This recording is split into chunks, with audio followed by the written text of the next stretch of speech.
Hello guys, അപ്പോൾ ഇന്നത്തെ ഈ വീഡിയോയിൽ ഞാൻ നിങ്ങളടുത്ത് ഇത് പറയാൻ വേണ്ടി വന്നതാണ്. എന്ന് വെച്ചാൽ നിങ്ങളുടെ പട്ടിക്കുട്ടിക്ക് എന്തുവാ ചെള്ളും ടിക്സും അതുകൊണ്ടുള്ള സാധനങ്ങളൊക്കെ ഉണ്ടെങ്കിൽ അത് മാറ്റാൻ വേണ്ടി പറ്റിയൊരു മരുന്നായത്.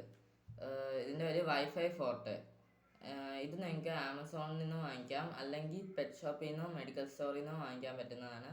ഇത് നിങ്ങളുടെ ഡോഗ്സിനെ കറക്റ്റായിട്ട് മൊത്തം ടിക്സും മാറ്റി ഫ്രീ ആക്കും. നല്ലൊരു മരുന്നാണ്. ഞാൻ എൻ്റെ ജാക്കി ക്യൂട്ടന് വേണ്ടി ഇതാണ് ഉപയോഗിക്കുന്നത്. അപ്പോൾ എല്ലാവരും ഇത് ഉപയോഗിക്കുക. അതേപോലെ തന്നെ ഇത് മൈക്കോ സൈൻ എന്നുള്ളൊരു മരുന്നാണ്. ഇത് ഷാമ്പു ആണ്. ഇത് നിങ്ങളുടെ ഡോഗിന് ഇട്ട് കഴിഞ്ഞാൽ ഒരു സ്കിൻ ഡിസീസസും നിങ്ങളുടെ ഡോഗിന് വരത്തില്ല. അതുകൊണ്ട് ഇത്രയും പറയാൻ വേണ്ടിയായിരുന്നു ഞാൻ ഈ വീഡിയോ ഇട്ടത്.